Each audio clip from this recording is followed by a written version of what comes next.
Welcome out there, rock and rollers, to another episode of the Ugly American Werewolf in London Rock Podcast, recorded right here in central London, just off Abbey Road. We thank you for tuning in lately, and we're up to episode number 27 here, where we're going to go back to our hard rock roots and focus on a band that everybody knows, everybody has at least one album of. That's AC/DC, the rockers from Down Under, who spawned about the greatest selling album of all time, Back in Black, in 1980, following the death of original lead singer Bon Scott, who was of course replaced by his friend from Geordie, Brian Johnson. And despite their loss, they were able to record one of the greatest selling albums of all time. I think Michael Jackson's Thriller is the only one that ever sold more. Today we're going to talk about an album that came out in 1992. Jackson and I lived together, and that's AC/DC Live. Now, until that time, there was no live album with Brian Johnson at the helm, and there was no greatest hits album. So you couldn't get all of AC/DC's best songs in one compilation.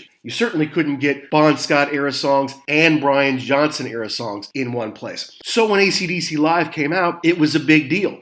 And another thing that was pretty cool about this release is there were two different releases. There was the regular one-disc set, which is about 74 minutes long. And then they had a collector's edition two-disc long box form. Like, people in the 80s and 90s remember buying their CDs in long box form. There would be a long, about the height of an LP, cardboard box that a CD would come in. The jewel box and the CD itself would be about 40% of that box. Well, this was a long form box with two CDs in it, so you basically got the whole show compiled over many different concerts and some souvenirs. It's kind of the first time I remember that happening. Now, of course, it's standard issue. You have to have a regular one CD issue, a double CD deluxe issue, a super deluxe with extras and LPs and a big book and extraordinary expense. But back then it wasn't really the case. So you're hitting the hardcore fans who want that double disc, and it went double platinum in the United States. And then you hit the average fan, or the kind of common fan who just wants the one disc version. Of course, discs were expensive back then, and that hit 3 million in sales in the United States alone too. We had not seen AC/DC at that point, and it was a big deal for us to not only hear Thunderstruck, which was the big hit at the time. It had been a big hit when we were in high school and I had the Razor's Edge, but it was great to hear all the old stuff, the Bon Scott stuff done by Brian Johnson, and just to have one collection of all their greatest hits. And to this day, they still don't have a greatest hits album. Now, as usual, you want to hear about all our old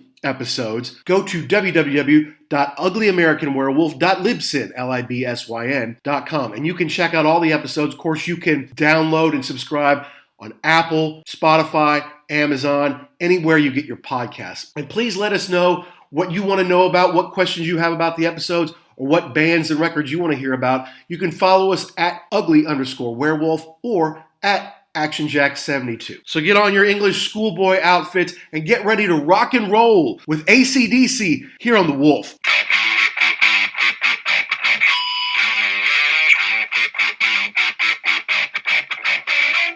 So I remember when AC/DC Live came out our sophomore year of college, and how excited I was, because there was no, and in fact, to date, there is no AC/DC Greatest Hits album. There's never been a collection of like, here are all the great Bon Scott era tunes, and here are all the great Brian Johnson era tunes. There just weren't. And there had not been a big live album from AC/DC since If You Want Blood, You've Got It in the late 70s, in the Bon Scott era. So growing up for us, obviously, Back in Black was the big one. They continued to make records through the 80s. Some of them were decent. They kind of went through a slump, in my opinion, in the mid-80s and weren't doing their best, although they were still touring well, and they would usually have one song that was pretty good. But obviously, the Razor's Edge was huge, came out when we were in high school, big-time return to form, put them back on top, and then they have the opportunity to do a huge tour where they get to headline big shows like Donington and stadiums and stuff like that again. Not that they necessarily weren't, but they were big time on everybody's radar again after their sales had slumped through the 80s. And then the live album gave you the opportunity to say, hey, finally, we get their best all in one place, right? It's not a greatest hits album. And obviously, they don't have Bon singing on any of these songs, but they have Bon songs on there. So it gave a chance for folks like us who are maybe a little too young to pick up the Bon Scott era stuff in the 70s, at least a chance to hear how Brian Johnson sings them. And I got to tell you, I thought he did a great job. It's one of those deals where, like we were talking on our previous episode about Asia, where you bring somebody in who's kind of the same and they're just doing an impression. Mm-hmm. But for some reason, Brian Johnson does it. He fit in perfectly. He's just far enough away from Bon Scott where it works, but yet he can still sing the Bon Scott songs very well. Mm-hmm.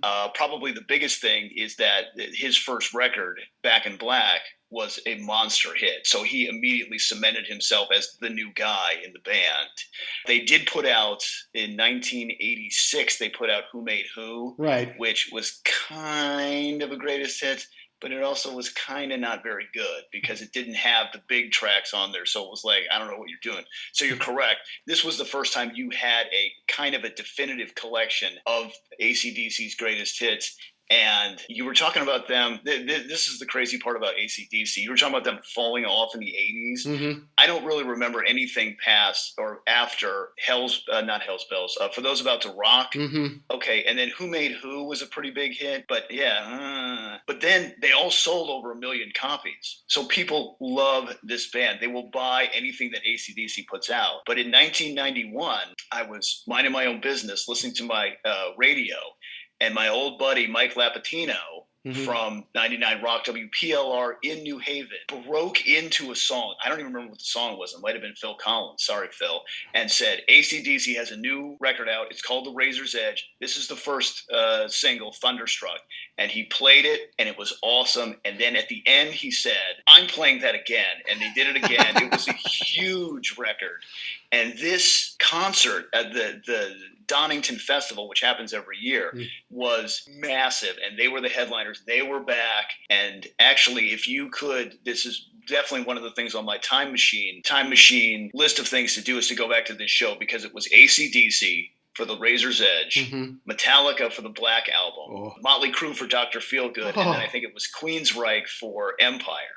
So, I mean, there's no, I never heard of Rotting Corpse of Death. Right. It's all big bands and all with huge records in 1991.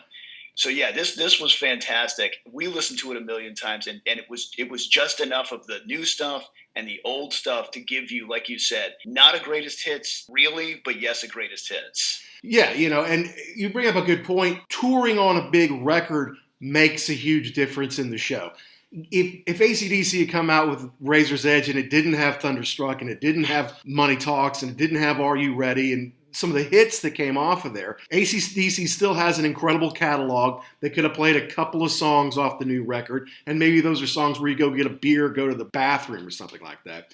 But then the rest of the show is killer. But what can obviously make a live album huge and all that much better is the album you're touring on at the time is a classic, is awesome. And those songs fit in great with your classic catalog, because everybody should play 4 or 5 songs off their new record, right? I mean, it doesn't matter if you've already made 20 records. And I think at this time that was about their 9th or 10th. Everyone should be able to do 4 or so songs off their new record, because you've been working on it. You're an artist. You want to incorporate that into the set, show people what you're up to. So if the 4 songs are kind of weak, that could make for a weak show or a weak live album. But because The Razor's Edge was a huge return to form, and I had it on cassette so I could play it in my car, because like you, when I first heard Thunderstruck, and I may have just first seen the video. And of course, at that time, I was huge into Eddie Van Halen, and so glad Van Halen were on top of the world, and we're making new records and still touring well.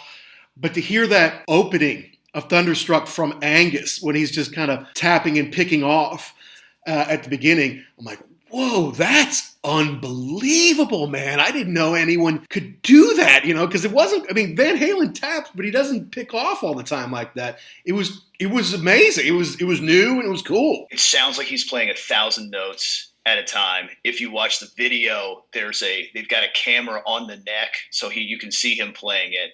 And then you've got Malcolm just doing those disgusting power chords in the back. And the other cool thing that I really liked was, when you're rich, you can do whatever you want. So they had this giant drum rig with Chris Slade playing, and he had 2 extra bass drums on each side of him, so he could really, boom, boom. Yeah, it was fantastic. With his hands, that's right. Correct. We kind of keep him next to his head instead of hitting him with his feet. Boom, boom. And it made for a killer visual. And was it kind of like it was like they're in Thunderdome. It was like a Mad Max almost kind of scene there. Yeah. There was like there were people like at different 5 levels of people pressed up against like this chain link fence. Yeah, it was a fantastic deal. And it's one of those songs too where it comes on and you know exactly what it is. You're not like, which one is it? No, you know it. And then you're just like you said, you're in your car and you're not even realizing you're doing thunder. Yeah. What's wrong with that person in that car over there? You be quiet. I'm rocking out over here. Thunderstruck's on. What's wrong with you, man? No, I'm not turning it down, and I'm not rolling my windows up. And it's kind of become a cliche, as a lot of big, huge songs do. It's like play it at a stadium during a game or something like that to get the crowd amped up. But I remember we did a pepper rally for our basketball team our senior year for like the whole school to get the little kids into it, because I went to a K through 12 school. And this was like the biggest basketball team we'd ever had. We're playing in a special Louisville Invitational tournament where like Ballard went. Where like Ballard's like where Allen Houston played, and the New York Knicks and like top-notch Division I talent went through Ballard and a lot of the big high schools. And so that's who it was for. It's for Ballard and the big time schools. And I went to a private school with a bunch of scrawny white kids, so they'd never played in the LIT before. But, now the school was proud of us, even though they hated us as individuals. We were doing very well on the basketball team. So they said, all right, we're going to do a pepper rally. And they needed some music to come out to. It's like, Mac, what do you got? And I'm like, well, I got this new AC/DC album, man. It's pretty awesome. So we did. We came out to Thunderstruck and let them go, and get it going. And then we ran out there. We let our two best guys go out and dunk to start it off. We did the first 2 songs, and second one being Fire Your Guns, and then they had me come out and speak to the school. And I don't remember what I said, but then I was kind of looking around because nobody told me what to do. So we did 2 songs. I'm like, okay, we're going to do one more song for you, and then we're going to get out of here. Like I was in the band, like, all right, here's the encore. So we did Money Talks, and then we walked. Just cue the next one. Let's go. But so now if you say, oh, you did a pep rally, what'd you come out to? Thunderstruck? Oh, well, that's cheesy. I'm like, well, at the time, it was groundbreaking. It's cheesy for you to do it now. I would say that I started this whole thing, so you're welcome. Yeah, AC/DC probably owes me something for that. Yeah, no, it was a great album, great return to form. And I didn't get to see them on that tour, but I worked a weird job. Again, at our school, the last 2 weeks of your senior year, they know you're just goofing off. So like instead of having the seniors, especially us, around school, like, pulling the junior out of class and pulling like the, and causing havoc and doing stuff in the parking lot, like let's go make them get internships. Let's go make them get fake jobs off campus. They're out of our hair. We'll say it's some kind of real life experience nonsense. We'll make them present something afterwards. And I was working at a catalog studio where they took shots of products to put in catalogs and stuff like that. One of the guys who I worked with was a pretty big, I don't know if he's a metalhead, but he was a big rocker, and he was going to see AC/DC. Now, why I didn't say, hey, let me figure out a way to get a ticket or 2 and go to the show, I don't know. Maybe I just wasn't that smart back then, but I'm like, all right, I can't go to the show, or I wasn't thinking I could. But I gave him some money to get me a t-shirt. I said, just get me something with the dates on the back. And he did. But when they do Money Talks, they had these Angus dollars that they would drop out of the sky. Yeah. Okay. And he plucked a few of them and he gave me one of them. And I've got it in the scrapbook to this day. Even though I didn't get to go to that show, it's a treasured part of my collection. Now, we have the single, there's 2 versions of AC/DC Live. There's the single disc version, which is what we got. There's also the double disc collector's version. And in that collector's version, you did get an Angus buck. And so our friend Rob, who was a huge AC/DC fan, I think I actually made a bet with him, like, I'm going to get AC/DC Live before you will. He's like, oh no, I'm going to get it before you, trust me. He's a huge AC/DC fan. They're easily his all-time favorite band. And he did. He got up in the morning, waited outside the store till it opened, got the collector's edition, then phoned me to say, I already got it and you don't. Well, that's what fans do. But unfortunately, back in 1992, that was a big decision to make because, again, we've talked about this before, and that's a lot of money.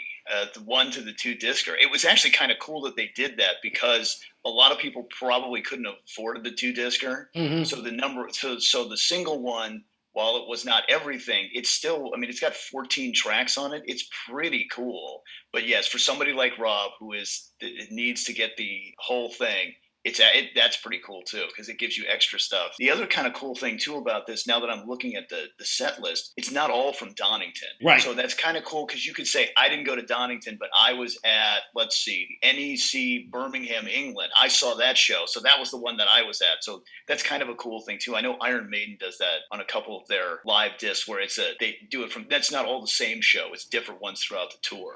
And that's a good idea, right? You pick the best of the best. Whatever's, you may not be quite on one night. Maybe one mic is off one night. Maybe the crowd's not into it or something one night. So you take the best of the best. And that's what I had to do, because I did watch the video live at Donington to kind of warm up for this, because it had been a while.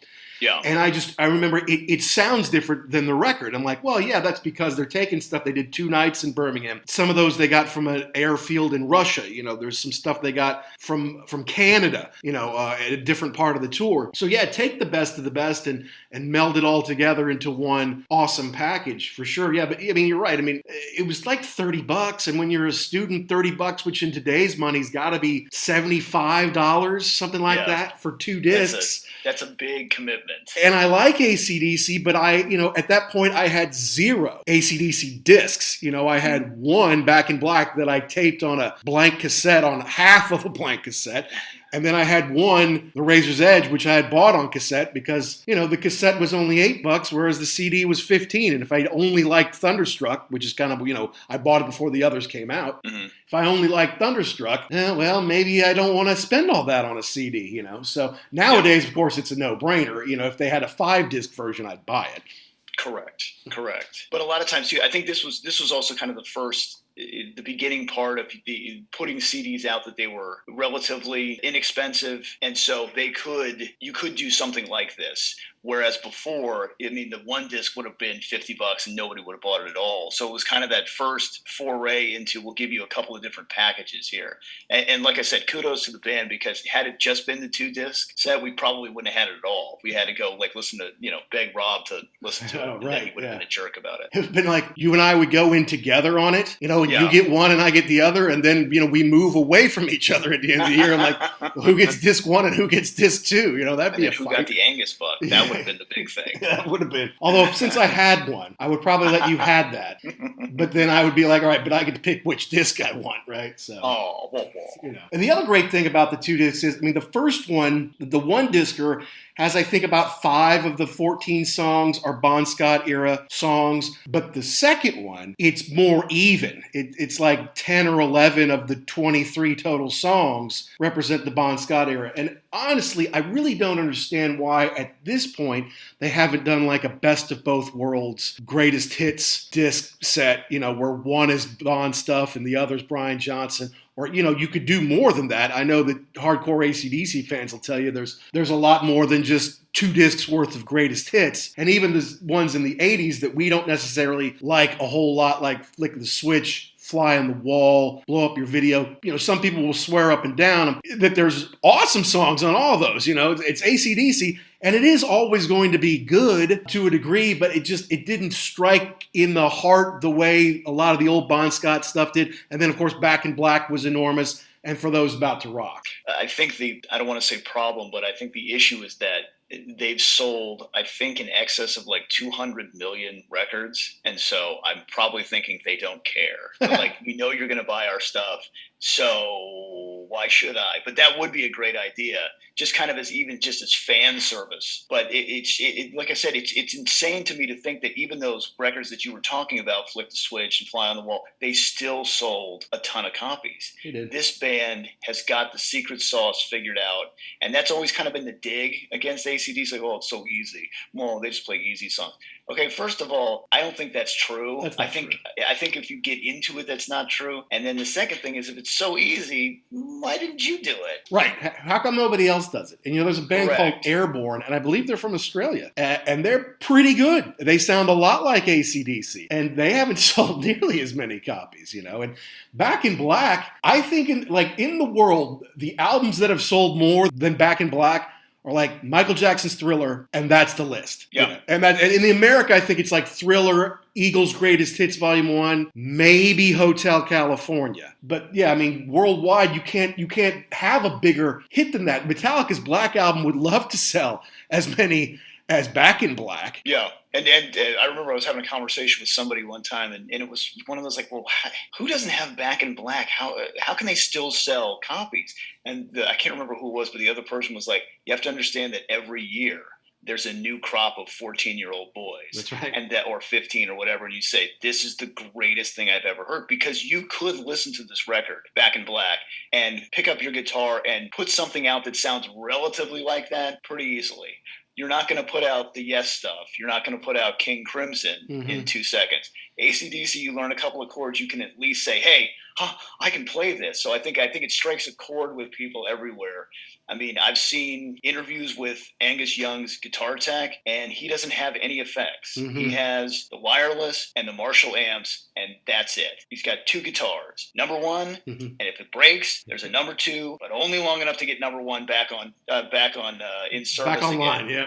Yeah. I mean, you see some of these guys, they have, I have 28 guitars that I could, nope, 1 and 2, and that's it. And I think the one that the guy was showing us, it was from one of the tours not too long ago, and it was the same guitar that he recorded Back in Black in. Like, the dude is just, I like what I like, and that's it. Don't mess with it. Don't change it. Nothing. And he and Malcolm are tiny little guys, because you can see how big those guitars are on them. Look how big that SG is on Angus. He looks like a little kid because he kind of is. I mean, are they 5'6"? Do they weigh 130 pounds? I don't know if either of those are true. And obviously, they've never really changed their outfits. I mean, Angus is more the schoolboy outfit all those years. Brian Johnson, where's the hat? Where's the wife beater and jeans? Cliff is back there in a wife beater and jeans. Malcolm's back there in a t-shirt and jeans. And then whichever drummer they've got is behind the kit. The show is Angus and Brian Johnson at this point, right? Angus is running around crazy. Brian Johnson's out there screaming and singing, maybe jumping on the big bell during Hell's Bells, but it's all about Angus running around like a tornado. And it was kind of cool too, because when Brian Johnson had his health issues, I think it was on the last tour, and Axl Rose came in to fill in and do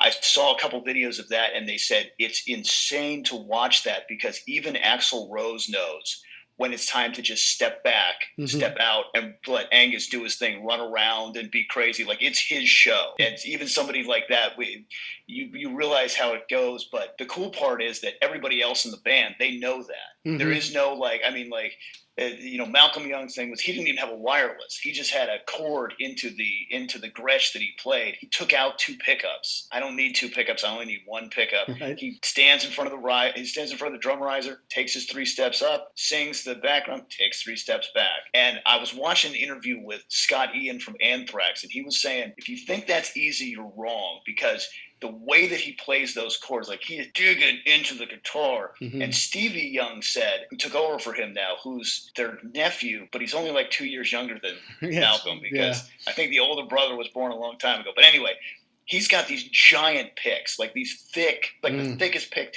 and he's like, they just get worn down to nothing. They don't break. You just wear them down like a nub, because you're just hammering this guitar to play these chords.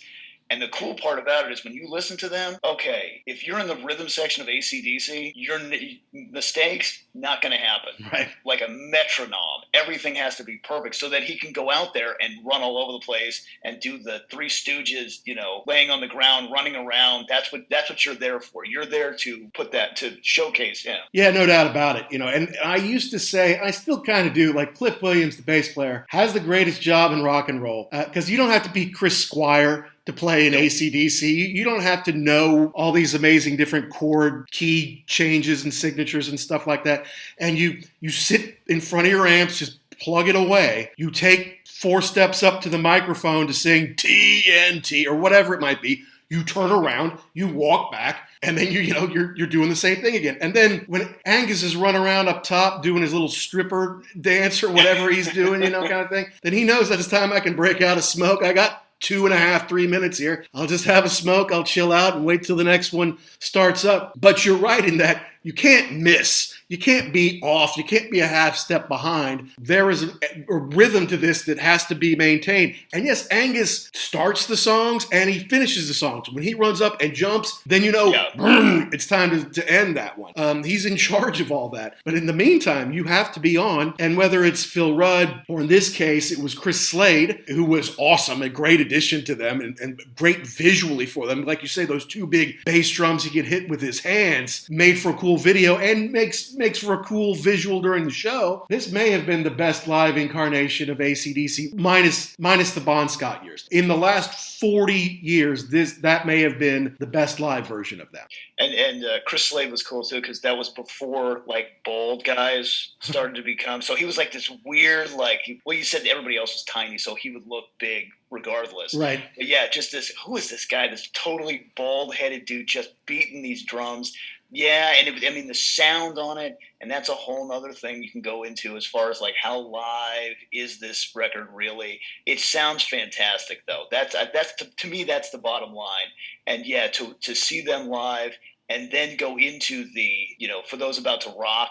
When they pull out the guns come out from the back of the stage, and I can only you said you didn't see the show. I didn't see the show either, but I can only imagine when that happens. Like your head is like my head's going to explode. Like I can't take this anymore. Like you feel the pressure in your chest. You do, because I have seen him 3 times. I saw him twice on Ballbreaker. Once I think in Daytona Ocean Center, maybe like where we saw Kiss or something like that. And then I saw him in Jacksonville with Rob, and we had like 4th row seats. We had like killer seats, Wow. And it was awesome. But yeah, when they fire those guns, you can feel it, the bass thud in your chest. It kind of takes your breath away. And it's amazing, I also saw them on the Black Ice tour, and that was the last time I saw them. But, here's the thing. Angus was always so young. When they did 74 Jailbreak, he was still a teenager.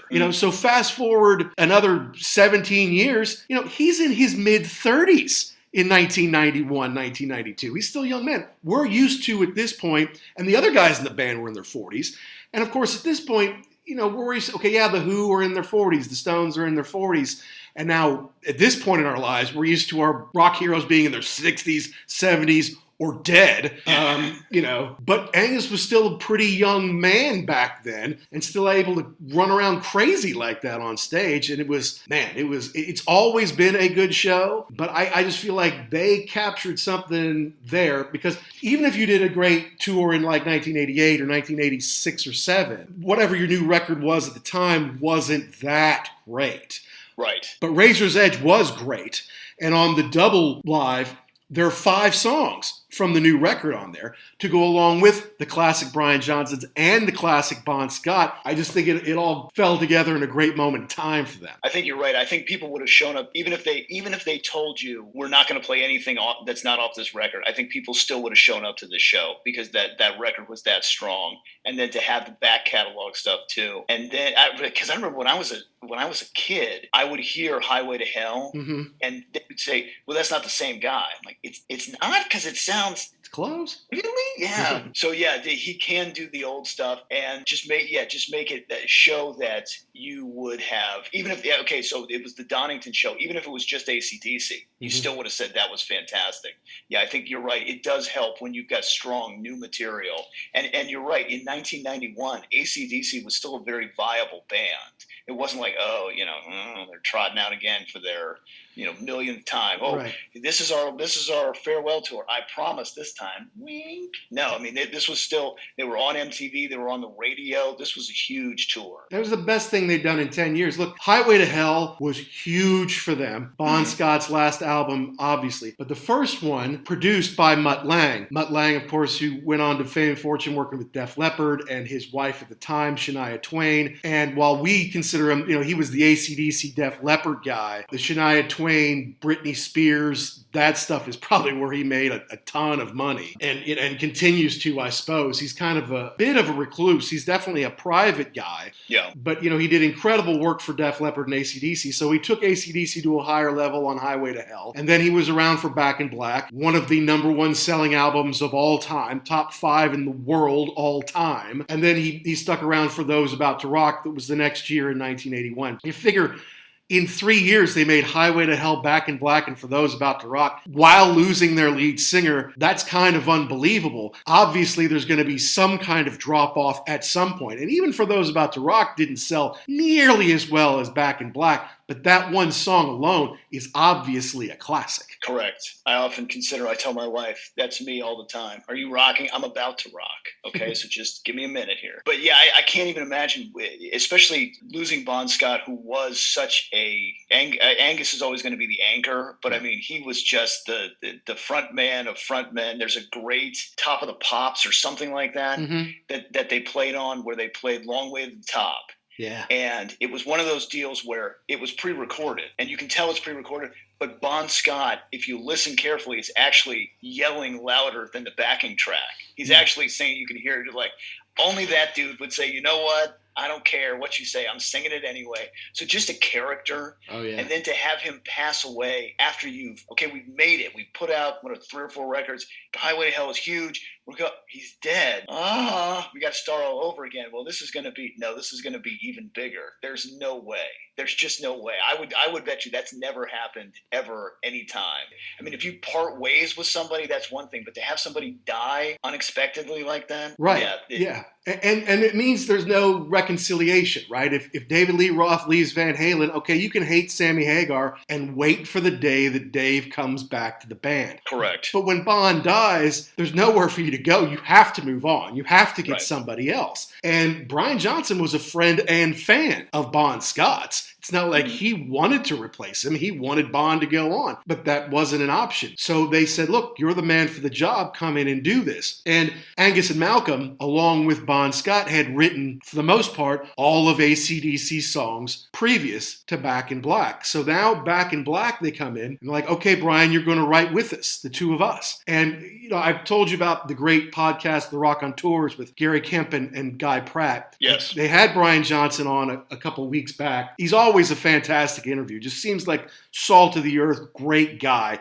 Never seen him any other way over the years. But it was kind of, they were joking about it. So, because he was in another band, who's been in Top of the Pops, maybe weren't so huge. Was it Geordie? I can't remember the name of the band. Yeah, I think it was called Geordie, yeah. Geordie, yeah. And so they had some songs, but I guess he didn't write them. So they were kind of joking with him, like, so, Brian, was the first song you ever wrote Back in Black? He's like, no, the first song I ever wrote was You Shook Me All Night Long. You got to be kidding me. There is no bigger rock and roll hard rock anthem than You Shook Me All Night Long. And again, you hear that opening chord, and everyone around the world knows what it is. And I remember reading a review, it may have been for this album 30 years ago in something like Rolling Stone. It's like, You Shook Me All Night Long is still 4 of the most exciting minutes in rock and roll. And you're right, when they play that live, everyone goes nuts. And that's the first song you ever wrote? Oh my goodness. That's like, I've never played professional baseball before, but I'm going to, World Series Game 7, walk-off home run, win the game. I mean, that's insane that's what you came up with. It wasn't like, oh yeah, it was some song we never even used. Yeah, you never heard it before. Yeah, no, boom, home run, drops the mic. What else you got? Yeah. Well, I don't know, maybe Back in Black next. It's like he hit a grand slam and there wasn't even anyone on base. It's like, how did you even do that? It's unbelievable, And of course, I love Back in Black, love the whole album, listen to it back and forth and sideways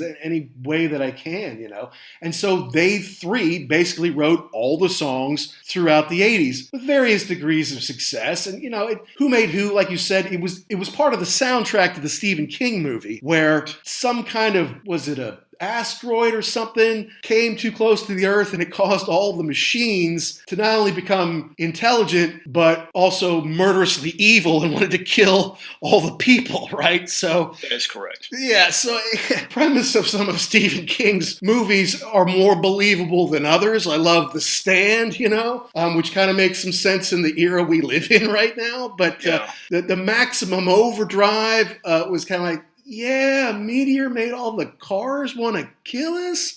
And ATM machines. Or Coke machines, too. I think it was one of those deals where it was like in 86? Pretty much if Stephen King wrote it, give it to me. I don't care what it is. We'll make it. Yeah, that was it. And the crazy part about that is it's that and that truck with the Green Goblin face on it. Mm-hmm. If it didn't have those things, you wouldn't even remember that movie was around. And for the life of me, I don't know how they got AC/DC to do that. I mean, I can see Iron Man because they've got a ton of cash to throw around, but I don't know who made this movie. I mean, Emilio Estevez was in it as the star. I don't know how those two things happened. But and then that's another good point too. That I've been bringing up the Iron Man movies have brought, Shoot the Thrill was in there, and I think that just brings it up again when people are like, hey, wait a minute, I love those songs. Let's go again. I mean, they're just timeless. That's right. But who made who was the new song, really. Correct. There's a couple of instrumentals on there that may have been new, but then the rest of them were like, they pull a couple from Fly on the Wall, which wasn't, my favorite. They got Shook Me All Night Long and Hell's Bells. For those about to rock on there. Also Sink the Pink. I have no idea what that might be about. Interesting. So it's 9 tracks and it has a couple of greatest hits, but it's pretty far from a greatest hit. But you get that one song on there. Blow Up Your Video had Heat Seeker. The rest of the album wasn't their best, but that Heat Seeker song was pretty good and was a pretty big hit for them, in the 1988 or whenever that came out. So they continued to plod along. They would make something every couple years or so. They'd be able to do a big tour. They get one decent song, maybe a couple. Again, hardcore AC/DC fans, I know we're not going to go through every song on every album, and I know there's more gems that maybe weren't released. There always are. And maybe we can have one of you on sometime to talk about all that. But we're trying to talk about the live album. And what's represented on the live album is a lot of good Bon Scott stuff, Razor's Edge, Back in Black, and then a few sprinkled in from along the 80s era. Yeah, and the one disc does a good job of kind of consolidating everything. I'm just looking through the tracks right now. They've got Dirty Deeds Done Dirt Cheap, which is a great Bon Scott song. Whole Lot of Rosie. That's fantastic.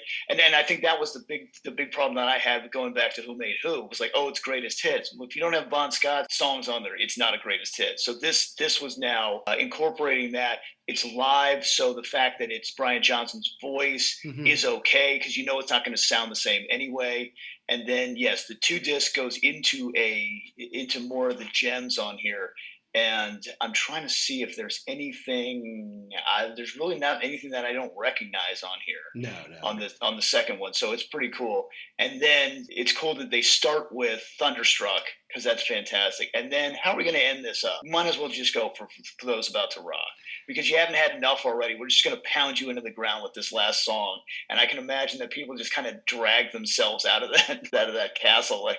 I can't take it anymore. I know. It's like, woo, that's a long day, absolutely. So, but it's good that, look, on the one disc set that we have, you got the Bon Scott, you got TNT, Highway to Hell, Whole Lot of Rosie, which is a fun live song, Dirty Deeds, and the Jack. I remember distinctly us listening to the Jack, man. We're in our room. We're listening to the Jack. Hattie and Caroline come in. They kind of come in dancing and grinding. And I'm like, oh, maybe only dudes don't like AC/DC. Maybe there's some girls who like AC/DC too, I think, and that's an interesting point because there are people who have a hard time with the AC/DC lyrics. If you listen, there's a lot of what could be construed as misogynistic, but certainly puerile, sophomoric. And that's Angus's deal. It's like, listen, we're just here to have a good time. I mean, come on, Big Balls. Have you listened to that? They're just fooling around. So I think you're right. I think there is a good contingent of women who like AC/DC songs. I don't think anybody's here to make them feel uncomfortable. I think that it's just great. And you hear that. I mean, why were you doing that? Because you heard that beat and you're like, well, I know what's supposed to happen during this beat. Yes, you do. Thank you. I'm going to come in and make a man out of you, little boy. Yeah. But then the 2 discer, you throw in stuff like Sin City, which I didn't know that well. It's like, oh, that's nice. When they throw in Jailbreak and it goes on, right? Almost 15 minutes of Jailbreak. Yeah. That's killer. High Voltage. High Voltage is a good song from the Bon Scott It's definitely era. A Bon Scott era song. And, they do it for 10 and a half minutes. Let There Be Rock. Great old song, from Bon Scott. Killer. They do that for more than 12 minutes. The old Bonnie song, which is kind of a traditional about Scotland. So So it's Bonnie, but it's also about Bon Scott if it's called Bonnie, So I don't know if that was something that he did live often or sometimes, but the fact that they did it for him, and this was recorded in Glasgow, that particular track, makes it kind of special. Well, and that's a good point too, because even though AC/DC is technically, quote unquote, from Australia, they're all the Youngs are Scottish. Mm-hmm. And so was Bon Scott. And then they all emigrated, Johnson, right? I'm sorry? They all emigrated to Australia. Yeah, it was. I read a story where it was like the Youngs had like 9 kids or something, right? And then there was one winter in Scotland where it was like they had 28 feet of snow or something ridiculous, and there was an ad in the paper that Australia was offering some kind of financial incentives for people to move there, right? And old man Young just said, "All right, we're packing up, we're out of here because I can't take this anymore." So yeah, there's always that. They were cool if they were from Australia. Not really from Australia. Yeah, right. Phil Rudd, I think, may have been Australian, or at least born there, but he wasn't on this one. That was Chris Slade of The Firm and eventually Asia fame, because we work Asia into every show. But I mean, like you say, big engine. You need somebody badass behind there, keeping that beat and beating those drums to make this engine go for AC/DC for these big shows. And you're right, Rob Halford hadn't shaved his head at that point. Pete, you were holding on to your hair, whatever you've got in the early 90s, because there's 2 rules. Can't lose your hair and you can't get fat. And as long as you don't do those 2 things, you can continue to be a rock star. Well, so people held on to their hair, but he's like, I don't have any anyway, so I'm going to shave it. And he kind of looked like that guy from The Road Warrior, or, the dudes from Weird Science that come in and take over the party. Like, he reminded me of those guys.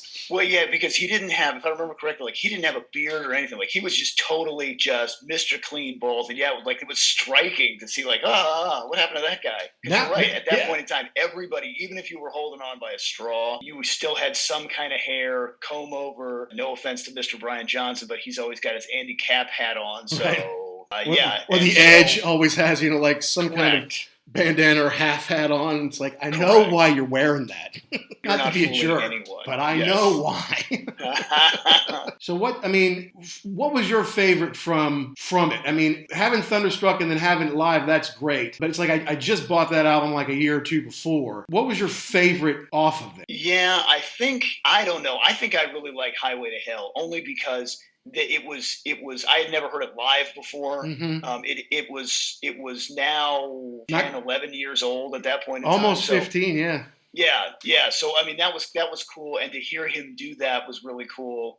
You're right, Thunderstruck. It's fantastic, but it was relatively new. Right. So to hear the older stuff was pretty cool. I mean, there's pretty much. I mean, when you look at that, the 14 tracks on the 1-disc deal, there really aren't any losers. No. I mean, it's just, it starts and it never stops. And it is cool to hear. The other part that was kind of cool too, I would say almost the jack, only because of the story you mentioned before. And the fact that I really hadn't heard it before. So it was like, oh, this is new. Like the rest of the stuff I'd heard a million times. I mean, there wasn't anything on there that was new except for that. So it's like, oh, they've got other cool songs also. And I think that probably went into then, well, let's get some of this other stuff and listen to it. And I think that's really why we're here, is get a little peek at something and say, well, if you like that, here's something else. And then it leads you down that road. I'm with you there. Yeah. And the jack was special for those reasons. I liked Whole Lotta Rosie because I didn't know the song very well. And, in years since, it's become a very favorite AC/DC song of mine. Not to mention on the video, we were in the era of big blow-up dolls. Like the Stones had the 2 big blow-up dolls for Honky Tonk Women, and Rush had the big rabbits left over from the Presto tour. Oh, right. And AC/DC had Rosie in all her fit glory blown up behind the drum riser there in the video. I believe the term now is thick. Thick? Yes. Is that the politically correct term? That is correct, okay. Yes. But but even still, that's a really cool AC/DC riff. Oh yeah. And then and then it's cool because it's I'm gonna tell you a little story. Yeah, it's one of those ones too. Probably I hadn't heard that much, and so yeah, the old, I would say probably the older catalog stuff was my favorite, only because Back in Black is burned into my psyche. Right, I've heard all those songs a million times.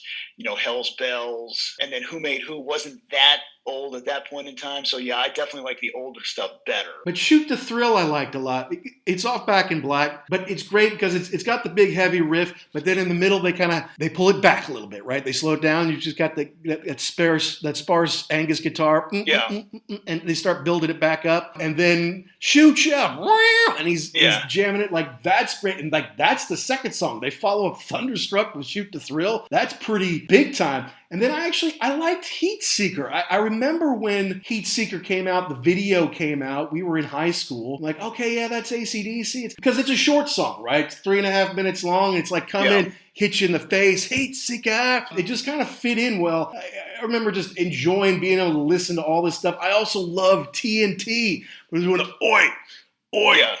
Oh, it's fantastic live. It's so much fun live because the whole audience is doing that during that. You know, they might sing TNT, but they're all really going, oi, oi. It's and the other cool thing too is a lot of these songs, it's not that it's hard to pick out, but they announce what's going on. Like I know, like, you know, Back in Black, Johnson says, okay, now we're going to do Back in Black for you. So you kind of have that, like, you get into I know what's happening next. There's no like, hey, which one is this? And so that's pretty cool. And yes, you can sing along to all of these things. And I can only imagine that at the end of this show, the band has just got to be spent because, I mean, there's no ballad. They have no like, oh, we're just going to here's our freeform jazz exploration. It's full throttle the entire time. Yeah, you know, and on the double album, which again would have been a no-brainer for me today, but, you know, they throw in Fire Your Guns, second song off Razor's Edge. They do the Razor's Edge, which is maybe the slowest song they do. It's a little more plodding than it is super heavy riff, but glad it's on there. You know, Are You Ready? Also from the new album, Razor's Edge, you know, but yeah, you put it all together, whether it's the 14-song version or the 22 plus Bonnie, you know, song version. It showcases AC/DC at the top of their game, probably in the best shape they were in as a band, and back to the top, at least of the charts, even if they were always a huge touring act throughout the mid and late 80s. Now they're back on top of the world where they ought to be. And, you know, ever since, whenever they want to do an album, whether it's Ball Breaker or, you know, the new one, Power Up, which just came out 6 months ago, they still sound exactly like AC/DC. It gives them an excuse to go out and play all their old classics, have the big bell come down, have the cannons fire off on For Those About to Rock, mix in all the classics, and yeah, do a few new songs. You know what you're going to get, and it's awesome. And I like the fact, too, I don't know what Johnson's medical condition was that caused him. He had something to do with deafness. I don't know what the deal was, but he's back now. They've got Phil Rudd back in the band. So if you get the chance, this is probably going to be it, I would think. So if you've got a chance to go see them when they can tour again, I would definitely recommend that. But they've kissed and made up with Phil Rudd, so that'll work. I don't know how I feel about that because I really like Chris Slade in the band, but Rudd I think when Phil Rudd was born, the doctor said to his mother, "Congratulations, you have a metronome." Yeah. Because he just is, I mean, he is the ultimate pocket drummer. He's on it. There was a cool story Brian Johnson was telling about. I think it was Back in Black and with Mutt Lange, and they were recording something and the tape got messed up. Couldn't use it. And Mutt is kicking things around and he's all mad. Well, what's the problem? He's like, well, that was awesome. We'll never get that back again. And Rudd's like, give me a minute. And he just laid it down exactly the same way. And even Mutt Lange said, nobody can do that like that. And he's like, and Johnson's like, this guy can. He's a machine on the drums. So it's cool. He had some legal problems. That's been taken care of. Yeah. We're back on the road now.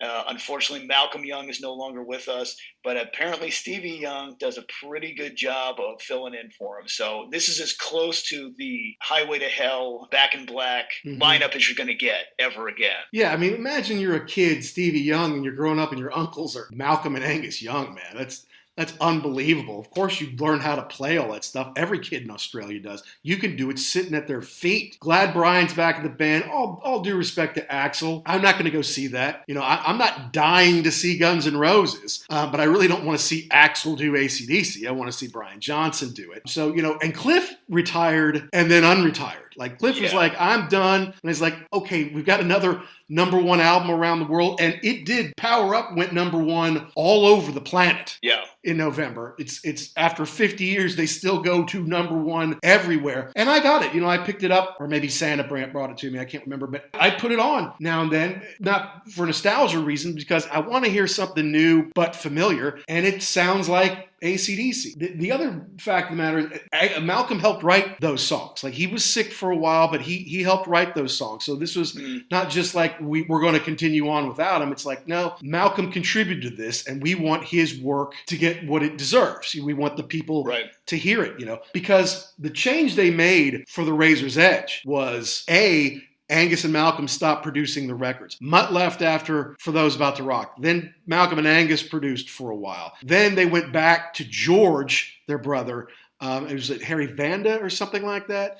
I think so, yeah. Producing the record. And Brian didn't write for Razor's Edge. It was just Malcolm and Angus, which is interesting because they did great with the two of them in Bond. They did very well in the early 80s with the two of them and Brian, but I guess Brian's like, okay, I'll step out and just sing. And Malcolm and Angus delivered in a big time on the Razor's Edge, took them back to the top where they belong, and they've never really been away since. I'm actually not a huge fan. If you look at every album that was ever produced by the artist, more of it, I mean, people get paid to be producers for a reason. You need to have somebody in there at least to say, you know what, I'm not seeing this, I'm seeing something else, or this is done. Stop. We can't do this anymore. And so I think that's cool that they switched over to have a real producer, because I think that you just kind of stir the pot when you're producing your own stuff. You're too close to it. You need an objective third party. Yeah, that's a good point. You know, and especially when you work with someone like Mutt, who's kind of a taskmaster. You know, he's like, do it again.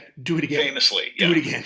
Okay, you're close. Do it again. You know, all right, ready? 1, 2, 3. You know, do it. That's who Mutt Lange is, because he can hear it in his head until you get it. I think David Foster might be the same way. It's like, until you get it the way it sounds in here, you got to do it again until it's right. Yeah, right. You're right. These guys, they hear it in their head, and it's just not, you might be 98%, but 98 is not 100. Do it again. Right. And if you sell 50 million copies and you're Mutt Lange, you can say, I told you. Right. That's exactly right. So that's pretty cool. The other cool thing, too, about this new record, Power Up, is that I told you that Angus Young uses the same guitar over and over and over again. Gibson has put out, and he plays it, at least in the video, a Angus Young custom SG with the lightning bolts in the fret inlays, and it looks awesome. Candy apple red with the lightning bolts. It's fantastic looking. That's awesome. Yeah, it really is cool. If I could play, I would buy one. I think it's a waste for someone like me, to get something like that. If I was any good, I would go ahead and get it, but no. So maybe we'll get to see them one more time, or I guess for you would be your first and last, maybe, man. Correct. We'll see what happens. For me, it would be a fourth, but I would willingly go. And I was lucky that all 3 shows I had good to great seats. I was in the floor all 3 times. And that one time with Rob, we were so close. It was fantastic. It was so cool. And I was hot. The lights that are on the singer and up on the front of the stage are on you as well, right? It's not just on the stage. You know, it bleeds into the first rows. So those lights are hot on you, man. Not to mention we're in Florida. It's kind of hot anyway. And then I'm head banging with Rob up there. And I was just remembering, gosh, I'm glad I'm wearing shorts and a T-shirt. Those guys in jeans must be sweating it out up there. And I can only imagine what the crew has to go through to put those guitars and everything back together. I mean, if you were sweating, imagine the band just sweating into these instruments. Okay, now I got to go out and like clean this thing out, make sure that nothing's fried out on the inside. Yeah, that's a lot of work to do to put that show on. But it's worth it, man. It's fantastic. Oh, yeah, absolutely.